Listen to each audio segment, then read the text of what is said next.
Hi folks, Canadian Prepper here. So we're coming at you bareback style today. No fancy audio equipment, no fancy video equipment. We're just going to cut right to the chase. And I'm using my phone and it looks like it's got some kind of filter that's making my face look a lot smoother than it is. Isn't that great, this augmented reality universe where everything seems better than it actually is? Okay, so let's cut right to the chase here. So I've been getting a lot of anecdotal reports of people who are quitting their jobs, going off grid, taking early retirement to avoid and opt out of these mandates that have been going on basically all over the world. Okay, everybody's getting their little taste of it, and it seems a little pernicious what's going on. And I want to, before we get into this, say that this is not medical advice. I think you should do whatever your licensed medical practitioner in your life advises you to do. Okay, if they say to do something, I think you should do that. I think you should take their advice. So I'm just kind of trying to look at this from a bird's eye view and give you my take on it, because there is a pernicious nature to ceding territory like this in terms of rights and freedoms. Okay, so if I, for lack of better terms, I got my bullet here that I can twirl in my hand. This helps me be more analytical and get my thoughts out in a way which is less inhibited, we'll say. So if I was the power elite of the world, for lack of better terms, I'm talking about, the congressmen and women, the high-ranking politicians, the lobbyists, the bankers, the corporate interests, all those people who are at the top of the hop. Okay, those people who get to those parties that we're never, ever going to be invited to. Well, maybe if I keep going at this prepping thing and I build this massive preparedness Amazon-like prepping empire, which probably is not going to happen. But if I do make it there, I promise I'll come back with the secrets of the universe.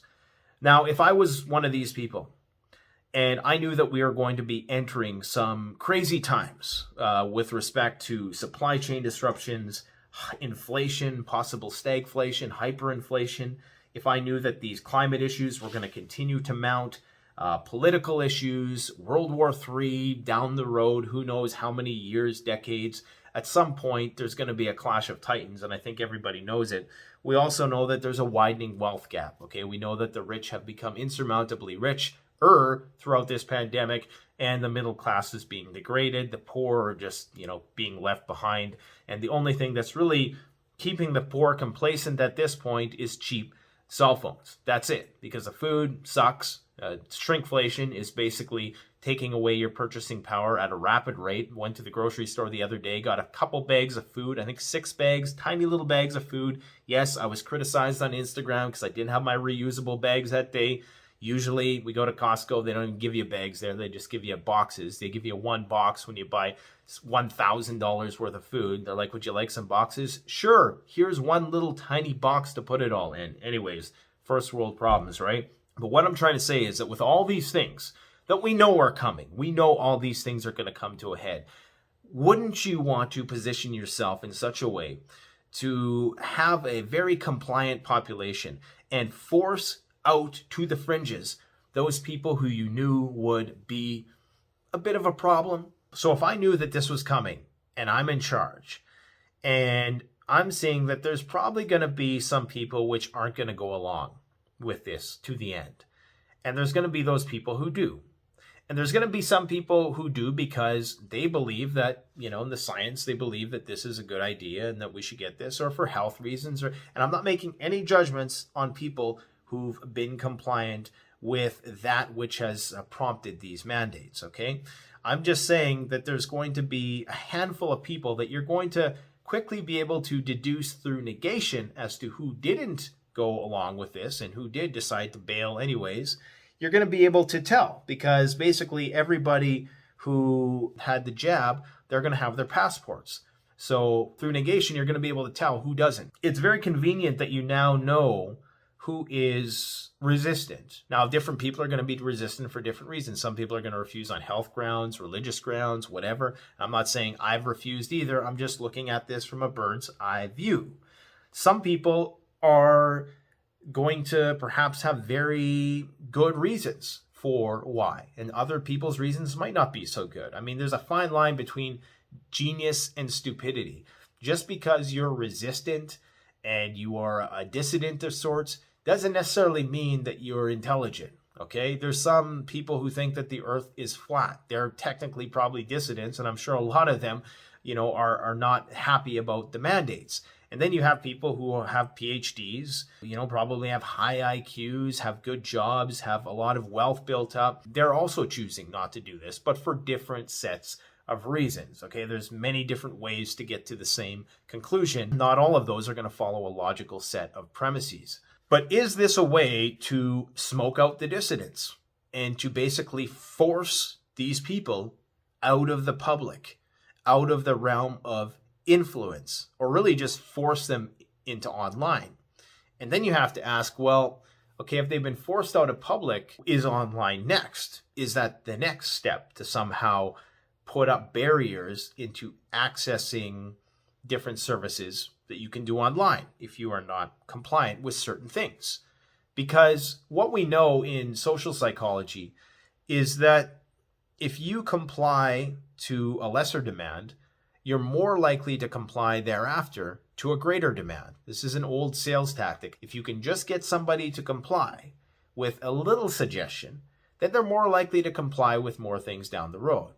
Now, again, I must say that compliance is different in this situation. Some people are going along with it because there's very legitimate good reasons for them to do so. Other people are doing it because, well, maybe they just need to keep their jobs and they have kids to feed, which I totally understand, which is why I'm not passing judgment on anybody here. There's other people who maybe are just doing it out of fear, okay? Regardless, they're all now been assimilated to an extent. And once you're assimilated, you almost have to join in the condemnation of those who are not assimilated to a degree. Not everybody, okay? There's plenty of people who've had the jab, okay? I know many of them who are very against any form of mandates. However, I would go out on a limb to say that you are more likely, if you have been forced into this, if you want to minimize what we call cognitive dissonance, which is when your thoughts conflict with your behaviors, okay? So if you were forced to do something but you didn't believe in it, then in order to make yourself feel okay about that decision, you would seek out information that would help affirm the decision that you just made. So you would be seeking out information to support the decision that you were just forced to make. In doing so, you might be more likely to join in the condemnation of those who were still resistant. So what you get then is that you have a polarization between a increasingly smaller divergent minority, okay, as people are pushed and pushed and pushed and said, okay, you can't go here, you can't do this, you can't do that.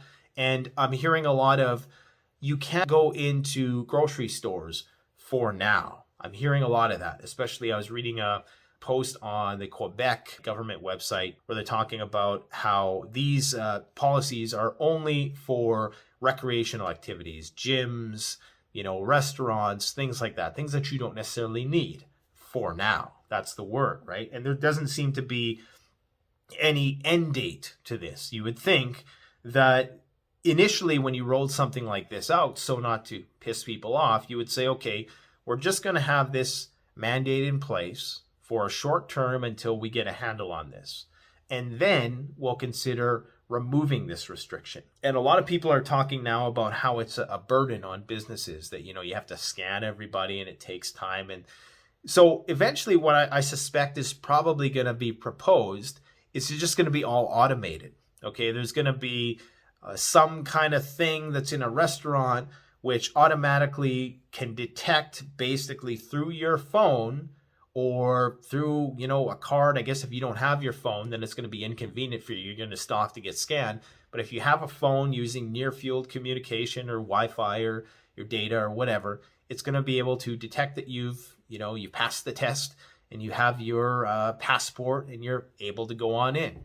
This is going to really make it clear who was compliant with all this and who wasn't. It's going to be very obvious when you stop seeing certain people that you may have seen at these places that you frequent. And is that what they want? Do they want clear-cut lines being drawn? Do they want people to withdraw from the public space who are somewhat resistant?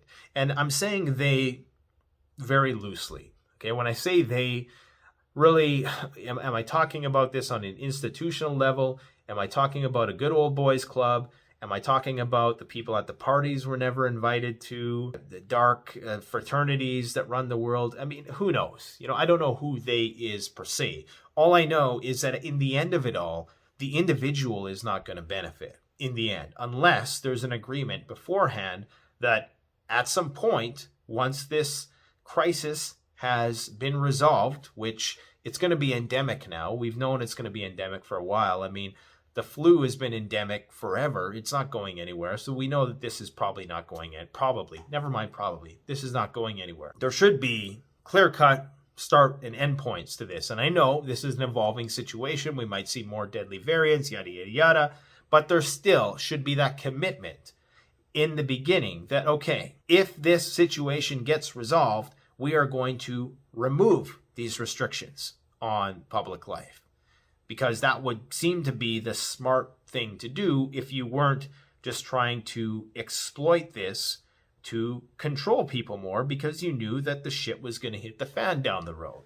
And that if the shit is going to hit the fan, and you know that the countries of the world are not going to be able to come together in a meaningful way to address the problems that we face as a species, then you would want to position yourself in the best way possible. And all nations of the world benefit from restricting the rights and freedoms of their patrons more and more, at least in the short term, definitely not in the long term. Because when you restrict the freedom to think and exchange ideas and just the free market in general, then you lose in the long run, because your innovation slows as a result of that. But that's another story. What do you guys think in the comments section below? Let me know down below. We got a lot of cool videos coming up for you guys. Got some good product reviews. Get the channel kind of back on track. I know I've been doing more videos like this recently, but I've recently attracted a larger audience of people who are really concerned about what's going on right now, because they're seeing the prices at the checkout and they're asking themselves, is this permanent? Is this going to get worse? Or is this just a little hiccup that we're going through in human history? Let me know what you think down below. Thanks for watching, guys. Stay safe. Canadian Prepper out.